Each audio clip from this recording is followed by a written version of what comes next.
All This right. meeting is being recorded. Yes, wonderful. Hello, fellow Earthlings. Welcome to Climate Conversation on Indigenous Futurism featuring Dr. Grace Dillon. Climate Conversations is a space for exploring big ideas and challenges that define climate literacy in the 21st century.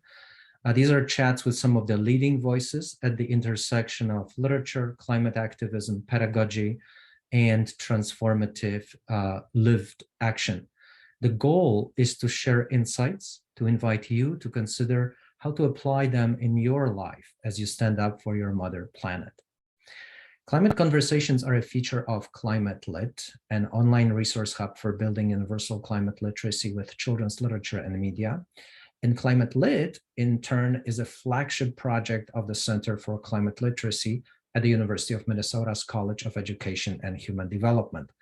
Our goal in aspiration is to transform education so that it helps us empower young people and accelerate a transition to an ecological civilization.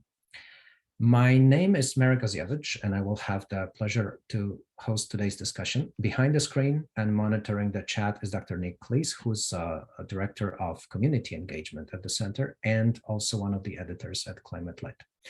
And our guest today is Dr. Grace Dillon. Grace, how are you?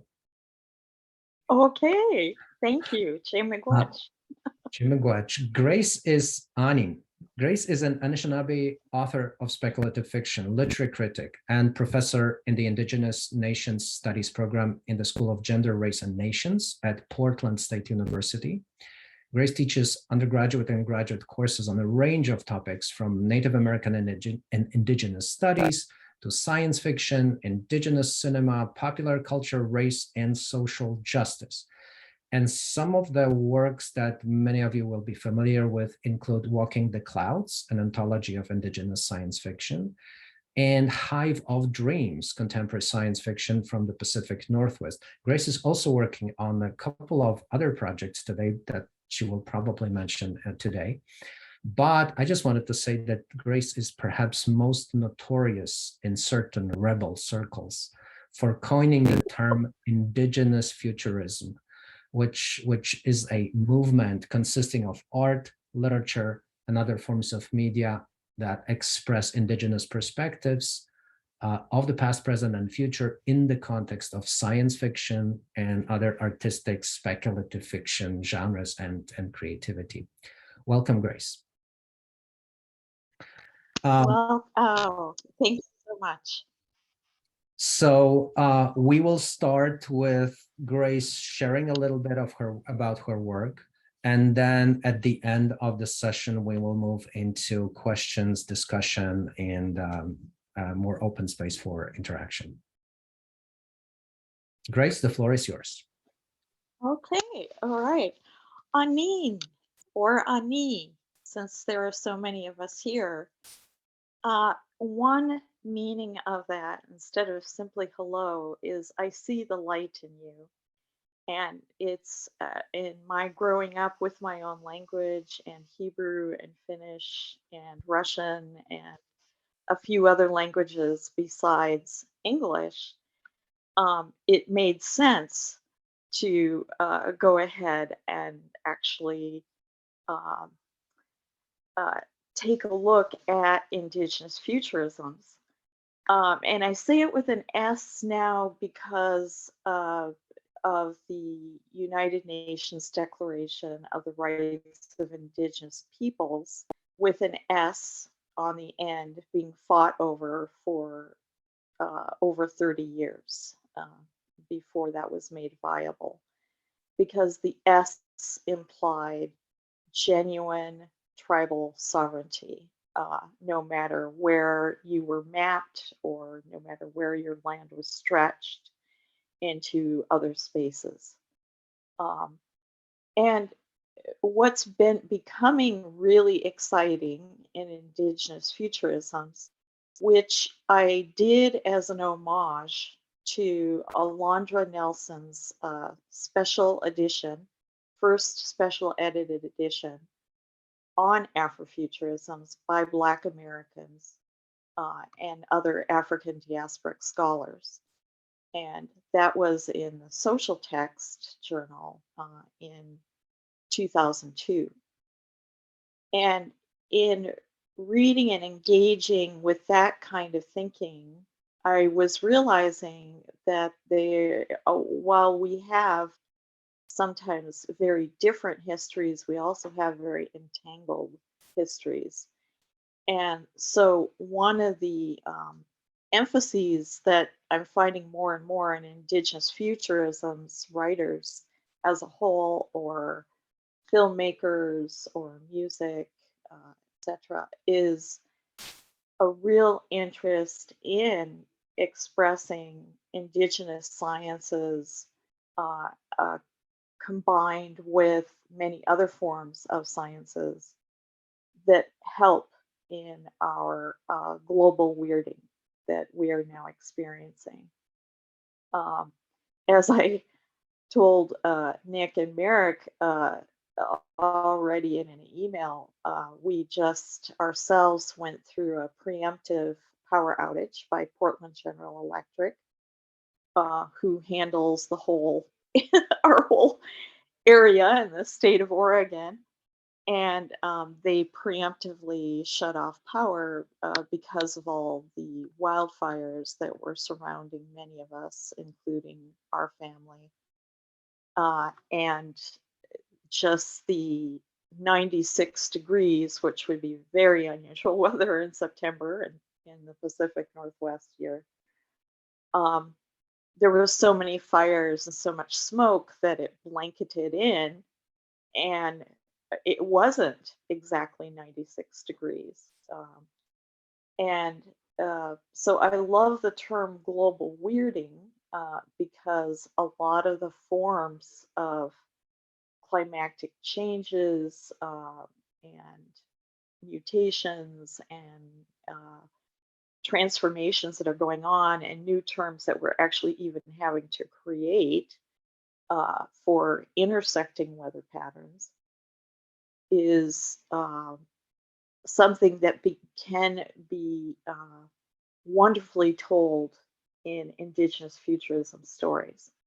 Indigenous Futurisms, like Afrofuturism, African Futurisms, Latinx Futurisms, Asian Futurisms, Arabic or Gulf Futurisms, Israeli Futurisms that can go on. And we have a Routledge handbook that is going into its final printing stages at this point and should be out by the beginning of next year, we hope. Uh, and it's the Routledge Handbook of Co-Futures because this is a global phenomenon. And that's where Indigenous communities ourselves, we can really humbly, with humility and humbleness, add to the importance of not only the discussions, but the implementations of what we could do. And one strong feature um, throughout these, as I worked with Bodhi Chattopadhyay, um, Isaiah Lavender, the third, Taryn Taylor, um, each one coming from their own standpoint. Bodhi is from India and at the University of Oslo, Norway. Isaiah as a Black American with also some Indigenous heritage that can be traced back. And Taryn, who is Panamanian American for the Latinx Futurisms. But what we noticed is with BIPOC futurisms and co-futures, that's Bodhi's term, that body, mind, spirit is given a full context, as opposed to a long, long time ago in the 1980s, the old cyberpunk arguments about body versus mind. being experimented with at various universities and certainly experimented with in Silicon Valley as well. Um, but what we're experiencing now in terms of climate, uh, there was a recent fire, the Calderon fire, that had swept into a tourist hub of Lake Tahoe and created the havoc of trying to escape the flames. In one instance, school children were hastily evacuated across the street as their school went up in flames. In the midst of ICUs and hospital beds and medical staff overrun with largely unvaccinated Delta variant cases of COVID at that point, wildfire smoke had also damaged many human and non-human kin. And this is a quote from the doctor: young kids are getting more and more admissions to the emergency room and the hospital with asthma exacerbations due to poor air quality, unquote, says Dr. Miki Sakdeva, a pulmonologist at Kaiser Permanente in Fresno, California. We're seeing more heat exhaustion and heat-related illnesses. With climate change happening, the number of these cases will keep rising. The International Code Red report that was released in a further past August revealed that temperatures have already risen 2 degrees Fahrenheit, with pockets of 3 degrees already. Reaching 3.6 degrees makes extreme heat events almost 14 times more likely. And in our recent COP26, the promises made by wealthier countries who have advanced themselves by conquest, displacement, and enslavement as the fundamental basis of early to later forms of capitalism have fallen far short of both dates and timing and the amounts of actual cash infusion, as we all know and are very aware of. So the YA literature, Indigenous YA literature, I'm just going to bring in and concentrate on a few examples with more detail, but slip in some others as part of the pattern. And one thing that is very much recognized in Indigenous Futurisms, and that is, by the way, goes right along with what has been often named as Indigenous standpoint theory. And so one of the authors that I'll be referring to today, Ambeline Quar Molina, I helped her with her doctoral dissertation, and this is happening in many universities in Canada for First Nations peoples there, including for my family members, and then Australian First Nations as well. And what we are recognizing more and more and talking about more and more is not just simply decolonizing the Anthropocene by saying that there is no Anthropocene or we're anti-Anthropocene. I mean, one can say that, but in a thoughtfully scholastivist engagement, it's important to think of this period as a time of intensifying colonialisms globally all over the world, interacting with each other. And so, like the days of talking about hypercapitalism and cultural studies theory or even popular culture theory, now led by amazing writers like Kyle Powys White, who is Potawatomi, and he, like Robin Wall Kimmer, who's also Potawatomi, their language has a lot of connections to our Anishinaabe language. And we are sisters and brothers together as allies in our confederacy. And so intensifying climate, um, along with the consciousness of writing stories for body, mind, spirit, and not drawing away from that or being nervous about doing that, and still being able to call it forms of either science fiction or exceeding science fiction. I really love John Reeder's take on that as he talks about colonialism in the 19th century and science fiction. And rather than getting kind of dragged down into the what kind of category is this? Is this climate literature and YA literature, or is this science fiction, or is this a mixture of speculative with um, science fiction, the fantastic, and the horror? And instead, what he suggests is instead of searching for a genre or subgenres or subcategories, is rather to view it as a family of resemblances. And so the patterns themselves are really decided by our Indigenous creatives.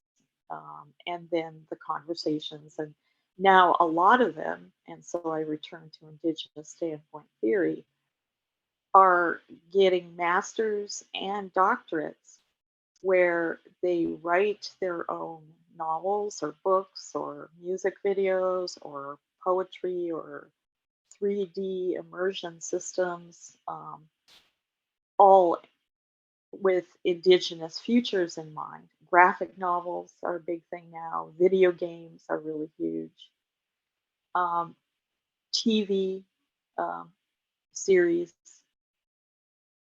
all of those to have the courage, in a way, to talk about sciences and scientific fields in connection with um, Indigenous sciences, which I will get to in just a minute. So, as we well know, the conditions of our Anthropocene are experienced unevenly and profoundly shaped by ongoing forms of colonialism, extractivism, and racial capitalism. And in fact, there's a London research conference that just took place, and it was on extractivism, and Indigenous Futurisms was a part of that conference.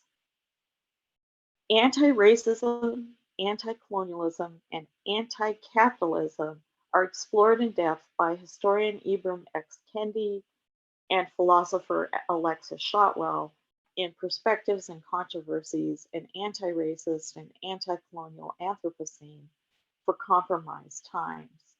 And this is from the Anthropocene Review in 2021. And then another book that I highly recommend, and I actually um, last year taught a course, a Native American Studies or Indigenous Nation Studies course in our department, and it's a 400, 500 level course, so seniors and graduates.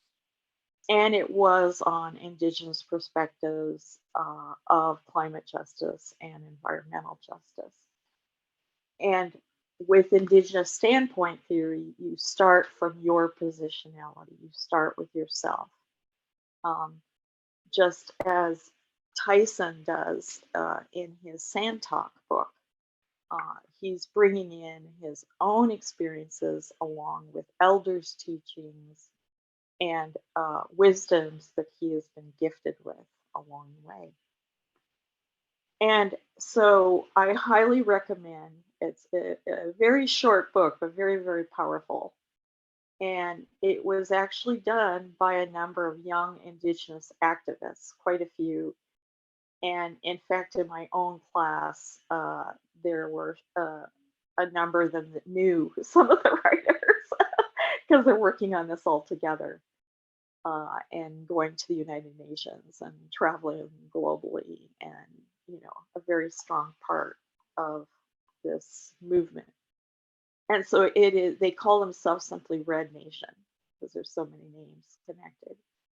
And the title is The Red Deal: Indigenous Actions to Save Our Earth, that came out in 2021.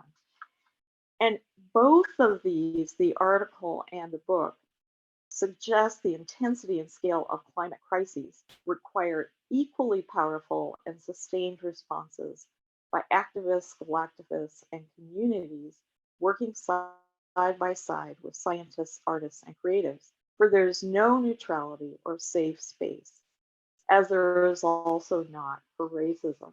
It is either racism intertwined with climate and environmental injustices, or a struggling day-to-day anti-racism with stronger moves towards centering climate and environmental justices. And it's one that many of us as Indigenous peoples view as a responsibility that no one, but perhaps especially us as leaders of sustainability, must center also.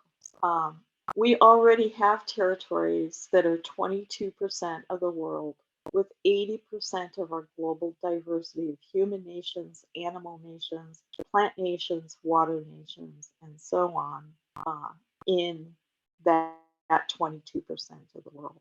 Fortunately, not only climate and environmental justice Indigenous activists and collectivists are working hard on this now, but Indigenous Futurisms as a movement of Indigenous sciences intertwined with song, ceremony, dance, drumming, visualizations, and story, always stories, the high context of science, the kind of Indigenous science that Gregory Kahete speaks of, has also become inundated with novel stories, films, TV series, graphic novels, video games, musical compilations, poetry collections, experiments in 3D immersive digital experiences, art exhibits, social media areas, and so much more are grappling with both climate and environmental justice simultaneously. That's one thing we discovered at our campus is when we were really working on an environmental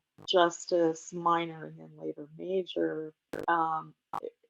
Our Indigenous Nations Department, we really voiced at the time that you couldn't have environmental justice at this point without also having climate justice, that it has become so entangled and so intertwined that they have to be tackled together.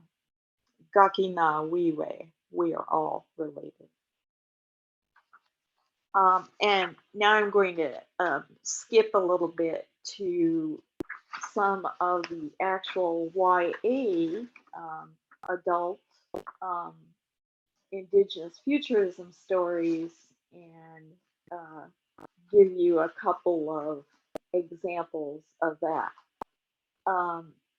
And also the increasing awareness of Indigenous peoples, whether they're Afro-Indigenous or not, to embrace Afro-Indigenous thinking and think through different histories of racism and colonialism, since climate change only leads to intensified colonialism. The other thing that Kyle Powys White has suggested that I think is a really good point is that there's sometimes this idea that Indigenous sciences are completely static. You know, you learn one form and then, you know, that's what's passed down through storytelling. But the way I grew up is that when we were in the bush, and the stories that my dad would teach me, or you know, when we were going around, those stories were uh,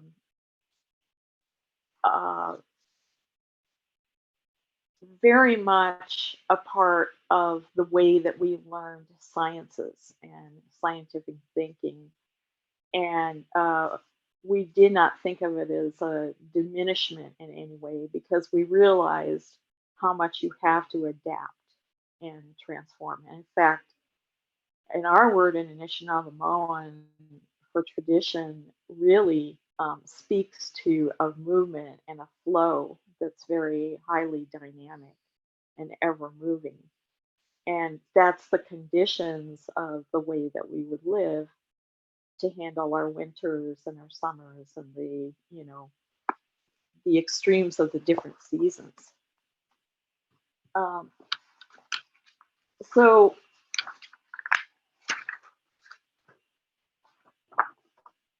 what I wanted to bring up is that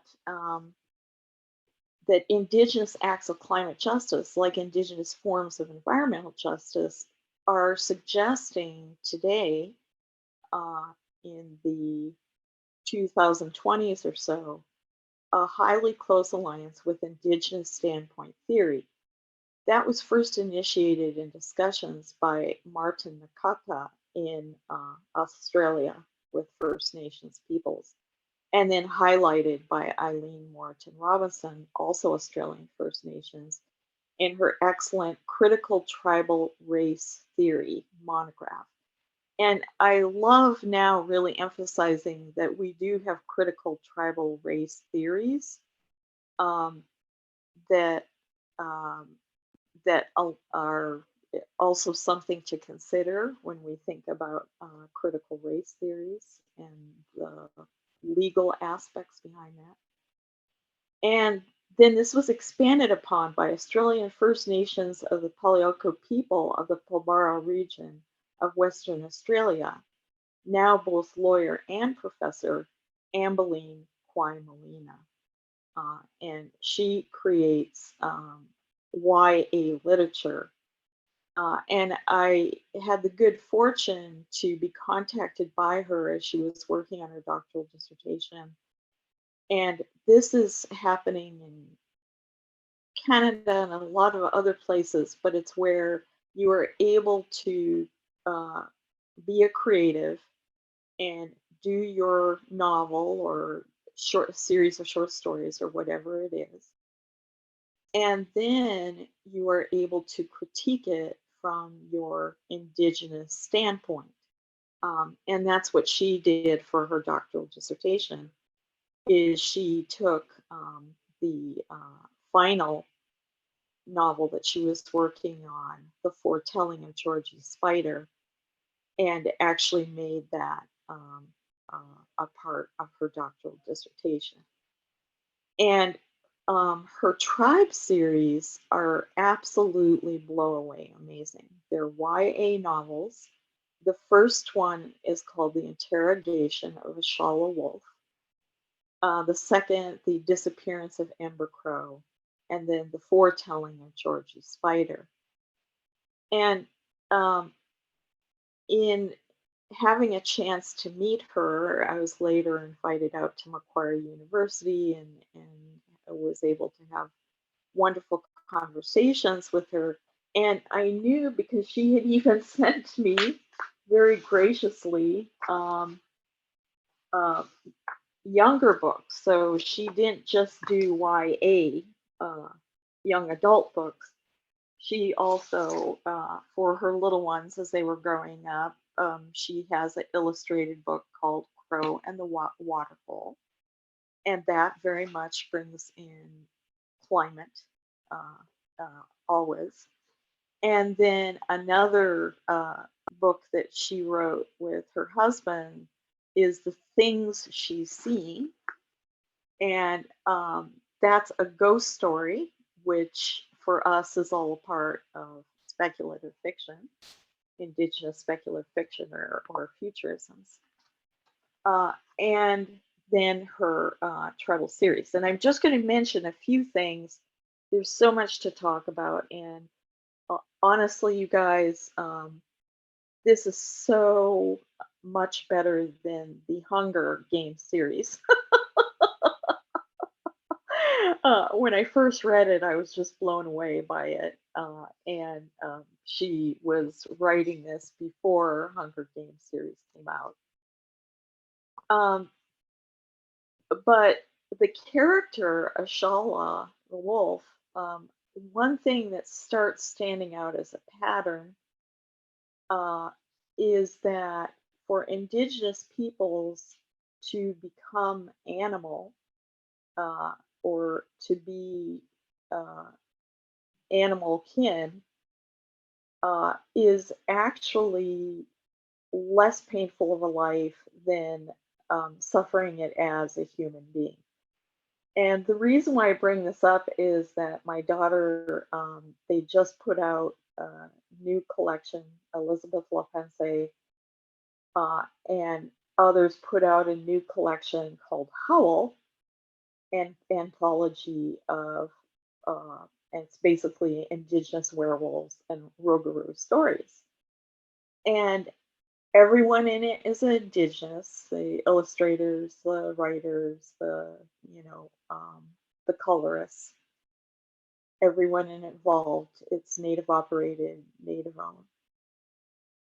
And none of them, they checked it with each other later on, none of them had planned this in advance. But in all of their stories, they really honor the animal side of the Rougarou or the werewolf or wolf communities. And so I had been already noticing this as a pattern in YA adult literature when written from an Indigenous standpoint theory, whether it's Australian First Nations, like Ambeline Quaimalinas is, whether it's the much more famous at this point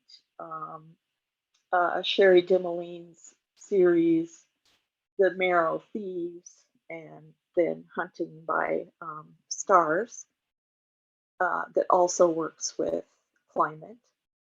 But in Ambeline's series, Tribal Series, um, everything is alive and has personhood. And so Ashala, who has the ability to become wolf and learns to embrace that, and of course, Ambeline herself talks about this as, an allegory and a parable for race and stolen generation and climate change, all kind of mixed together. So Ashala, who is the main protagonist throughout, observes the geography of a first wood, capital F, that appears to reflect her own forest. And then she thinks, or maybe this is the real first wood, and ours is the reflection, which was a freaky thought. It made me happy, and this is Ashala thinking this though, to see the familiar pathways traveled by the tribe, and I marked each branch of the trail in my mind as we passed it. If I turned there, I'd eventually reach the clearing that was our summer camp. There, I'd find my way to where the waratahs grew, the big red flowers from which we harvested a thick, sweet honey. There I'd go to the cave system that was our shelter in the winter. The caves were also where Ember had her laboratory, in quotes, mixing up her various herbal concoctions and inventing stuff. So here, just within a few lines, you have Indigenous sciences. You have the observation and the awareness of your plant kin and plant nations and animal nations around you, what parts of the plant that you can harvest, and even what kinds of shelters that easily accommodate different kind of forms of global weirding. And um, this particular series starts with the reckoning, it's simply called, but it's essentially the time of great chaos of global weirding, climate change, and the continuous imbalances of systems 300 years ago. So her series is set 300 years after our times of global weirding. In this world of balance and the greater balance, this first wood, sort of, feels immediately brighter than it should be. Quote, the colors so vivid it almost hurt to look at them. Plus, I was glowing with a faint blue light, unquote. When citizens died, their spirits were supposed to go to the greater balance, the world soul. Ashala thinks that the illegals, with a capital I, including her, and of course that's a reference to Australian First Nations young ones that were part of the stolen generation. Um, and they did too, even though the government said our fate was uncertain, being as we were outside the natural order. And so what she's doing is she's grappling with a system that views her as an illegal and outside of a natural order, let alone forest kin, plant nations, or animal nations. And so she heads into what feels like a dreaming or a feeling, like being in a reflected and mirrored world, leading her to a deep, deep blue lake, one she recognizes as her lake, as a massive snake, pale blue scales shimmering with rainbows in the light, and Grandfather Serpent. And Grandfather Serpent speaks to her conversationally as, quote, I am your many times grandfather, one of the creators of your people. And he becomes her mishkiki, her medicine of healing, as he brings up and voices out loud her pain that she does not even realize she carries.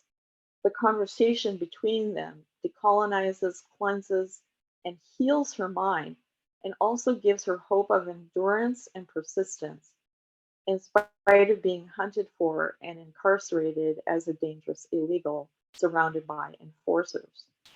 Grandfather Serpent assures her that his kind has taken many forms and continues to do so. Quote, when the great chaos began, that's back to the reckoning and our climate change, I was sleeping deep in underground water. My resting place broke apart, and I was cast out into the end of everything, unquote. But notably, the end of everything serves as a catalyst for Grandfather. I journeyed for a long time, gathering all the scraps of life that I could find. I brought them here. Then I sang, reminding life of its shapes, strength, and its many transformations, until life remembered its nature and grew, unquote. As one of the old spirits of earth, he offers her aid any time that she may need it. Quote, he says to her, you might be the last to carry the bloodline of those I created in the world that was, unquote. The SARS, which in some ways could be viewed a little bit like dinosaurs, but they are SARS as a special animal kin, who also speak, and they speak out loud, and they speak the children's language.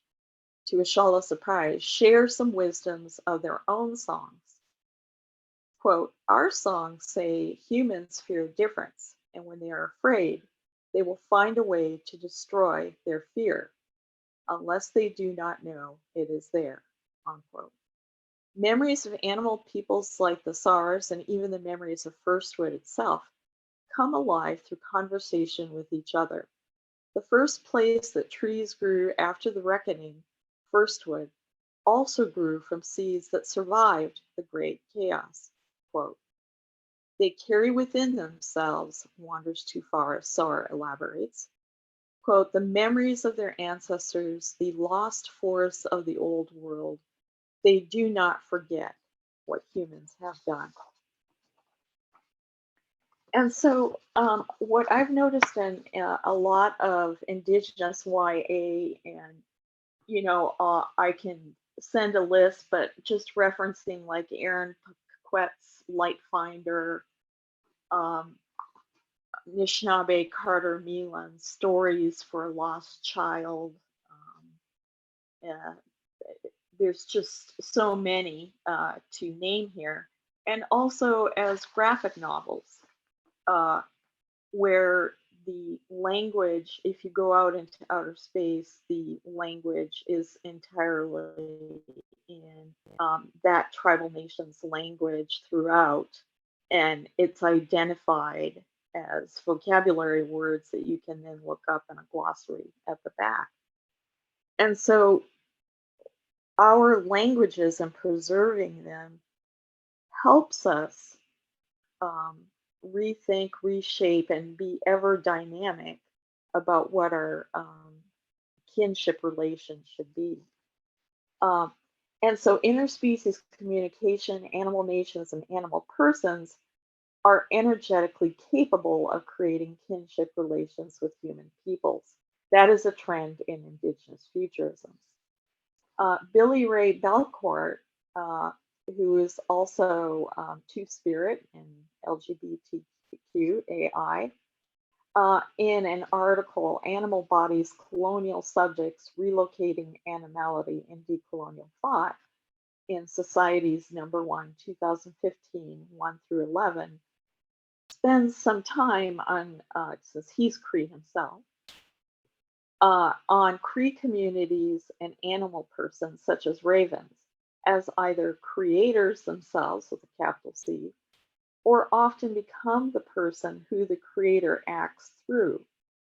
And so understanding is comprehended by animal peoples and shared with human persons that are attentive enough to those expressed interspecies communications, something that Merrick, I think, had been talking about. Many of us may be familiar with Ava Majer's When Animals Speak Towards an Interspecies Democracy in 2019.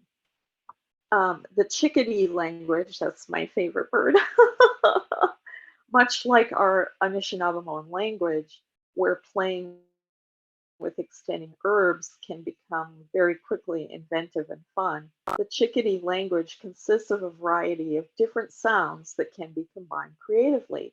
The syntax of the black-chinned hummingbird also has an open system similar to that of starlings and humans. The songs of humpback whales are formed like sentences consisting of smaller units that are combined to form songs containing up to 400 elements. Mexican free-tailed bats discuss everything from territory to social status, love, raising children, and other social affairs.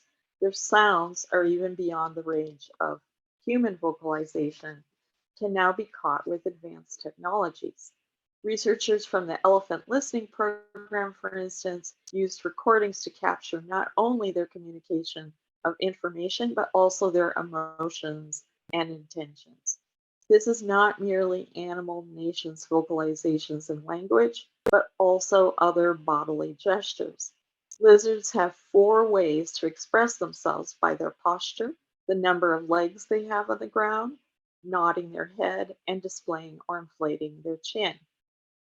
Quote, this may seem fairly simple, but there are 6,864 possible combinations, of which 172 are frequently used, unquote.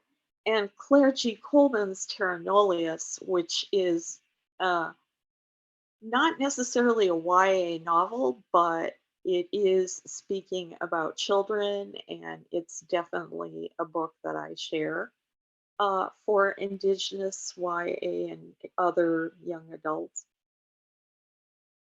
And in that, there is, and it's her story is based on the actual experimentations by Australian First Nations elders and bush leaders that were also scientists and working with other non-Indigenous scientists. And they discovered that the really huge cane toad that came in, the giant cane toad, as an invasive species, had wiped out many of the shire lizards that could handle droughts a lot better and the kinds of changes that are taking place on Australia as a continent currently. So there's a real interest in maintaining these smaller lizards, and it was the Bangalara elders who were able to teach the shy lizards. They were able to bring them out and basically give them what was a form of an inoculation or vaccination of the poison from the cane toads, because the cane toads were just, poisoning everything around them. And so she has a beautiful, it's all about climate justice book with giant cane toads that literally become alien persons from another planet. Um, and then the descriptions of these kinds of combinations, along with language translations and language learned. Leanne Besamasoke Simpson imagines radical futures with her novel poetry Nupaming, The Cure for White Ladies, uh, University of Minnesota Press, 2020. So many of you here may recognize that. And references In the Bush, Nupaming, and another poetic play on Biska Biang, used frequently for decolonization and radical resurgence by returning to ourselves as the home that we will always want to return to.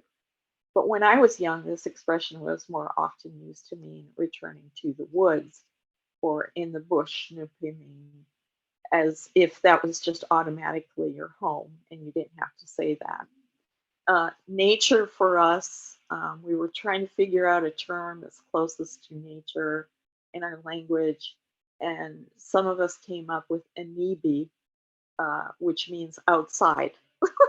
So nature becomes outside anytime you're outside. Queering grounded normativity is so well thought through in her As We've Always Done, and in this sense becomes a radical future of literalizing metaphor, a common device used often in science fiction, but more so reflects Enendumoan, thought turning into will, into being. And that's a Anishinaabe expression. Mashkawaji, they them lie frozen in ice. Remember the sharpness of unmuted feelings from long ago, and find freedom and solace in that isolated, suspension made community, with the Akawenzi, an old man representing the narrator's will, Ninatig, a maple tree that reflects and mirrors the lungs, Minda Muyenna, an old woman and their conscience, Save, a gentle giant and their marrow, Attic, caribou and their nervous system, Asen and Lucy, human persons that are their eyes, ears, and brains. How does one commune beyond an unnatural urban settler world, in Endumoan and imagining radical futures? How does one break open the self to a world or worlds alive with human persons, animal persons, ancestor persons, and spirit persons through story, song, dance, mishkiki, indigenous sciences, medicine, and healing? In Cherokee Nation, Daniel H. Wilson's novel Robogenesis and the awakened freeborn, who are all machine like, and the thinking polyps growing on the bottom of the Pacific Ocean, inaccessible even to a super cute computer that is busy melding with the Cherokee Nation man. Quote, my face is a slab of meat over bone, my voice dead as the space between galaxies, unquote, while petting a tiny insectile head, a parasitic metal scorpion. Quote, I guess it just feels like the natural thing to do, unquote. And just when it appears that this AI can dislodge feelings and memories, mixed images appear in his mind spirit, and a thudding sonic vibration becomes a deep sound, the quote, bellowing of some prehistoric titan big as a mountain range. And then comes the memory slippage back into Cherokee long ago stories, like those that appear at great length in Cherokee Nation Daniel Heath Justice's epic fantasy, The Way of Thorn and Thunder, speaking in the old language of racks and trees. and I'm hoping I can slip in. Oh, oh, okay. Uh, I left out the best one, which is Lipan Apache Nation, Darcy Little Badgers, A Snake Falls to Earth in 2021. But It's a brilliant book. I just finished it like 2 weeks ago. I loved it. okay, Loved it. and and I made the mistake of saving that for the end. I should have just done that at the beginning. Grace, this was absolutely, it was so rich what you shared with us. And we're hoping that maybe we can create a list of the titles and then post it under the Absolutely. recording, right? Yes, yes, absolutely. I'll send that to you, and I'll be sure to send that as well. Yeah, because that has the reflecting world, Reflecting and world, Darcy Little exactly. is an earth scientist, Mm-hmm. and so you've got our Earth, and then you've got the reflecting world. But it's also a true story uh, from Lip and Apache memories. Yes, yes. I just discussed it with my students on Tuesday, I think, on Tuesday in our book Oh, discussion. So I had a group of undergrads who read this book, and we had wonderful discussions. So yeah, brilliant, brilliant book, very powerful. and did your as a group, did you guys notice how the it is it's better to be animal kin than it is to be mutated into your human shape from an animal? And that's a very indigenous kind of perspective and way of looking at it, right? Mhm. Because, it's with Western thought that we have vampires and we have werewolves and we have, you become unnatural when you become an animal. No, and in the book, it's So the true that is, form. Yes, yes, the true form is the animal form, and the false form is yes, the human one. yes, Yeah. yes. And Grace, that's we have about 7 minutes, last minutes, and I wonder, I don't know, Nick, do we have any questions from the audience at this point? Because you said so many things, and I was taking notes on Ambelina's integration, the tribe series, which I love. It's a oh, wonderful, absolutely brilliant series. And yeah. there's just my goodness. So I wonder if we have any questions from the audience. Nick, please send them over. Otherwise, my question, Grace, would be, Uh-huh. okay, so pretty much everyone agrees that we need to integrate these indigenous knowledge ways of seeing the world, relating to the world. That's why we need this indigenous standpoint theory. That's why we need, all of these components of indigenous relating to the world. And I wonder, what do you think is the path that white people could take, in relation to these indigenous ways of knowing? Like, is there a way that white people can become a little bit indigenized, or like, how do we do this? Yes, that is such a wonderful, intense, and complicated question, and it's something that Linda Twahi Smith, in her very famous Decolonizing Handbook, goes into a great detail with, and when she reissued it in 2012, has a brilliant final chapter that really spends even more time with that. And Okay.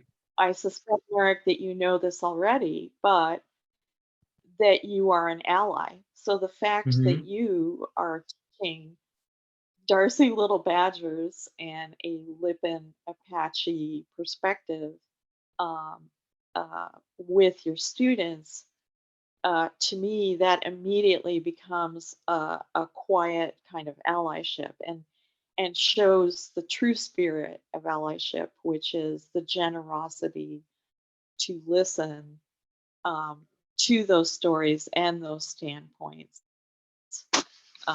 in BIPOC futurisms or in co-futures. And so we're all learning from each other. And I think it's those cross conversations and cross dialogues. I mean, oh, I didn't even mention Whelp, but it's this beautiful book. I'll send the information on it. And Mm-hmm. it's written by a young um, Afro Canadian. Well, no, she was in Alaska, so African American. Uh, and she wrote this at 22, but she had grown up in Alaska around specific tribal nations and had gotten into climate activism because of them. And so throughout her book, Wealth, it's this amazing, like, personal memoir and interactions and exchanges where she's always bringing in Indigenous voices. And that again is a recognizable, like, when I do a review of an article on Indigenous futurisms, and if there are no Indigenous voices being cited, whether for theory or, climatology, which is what Kyle Whitehouse is. He's a climatologist. Um, if it doesn't have that, then it's very lacking. Mm-hmm. Yes. Grace, on behalf of our audience and the audience who will watch this later online, the recording, I want to thank you so much for your time and wonderful sharing. We're so much richer thanks to you. We will also add these books and the links to the books that you mentioned and talked about later to the recording. And our time Sure. is unfortunately up. So thank you so much Okay. again on behalf of the center, on behalf of all of us here. It's been such an inspiring conversation. Thank you so much. Oh, and I really look forward to anyone that wants to get in touch with me. You're welcome to put down my university email address, and I'm happy to have conversations. Absolutely. Brilliant. Thank you. Thank you again. Thank you, Grace. Thank you, everyone. Have a good day, everyone.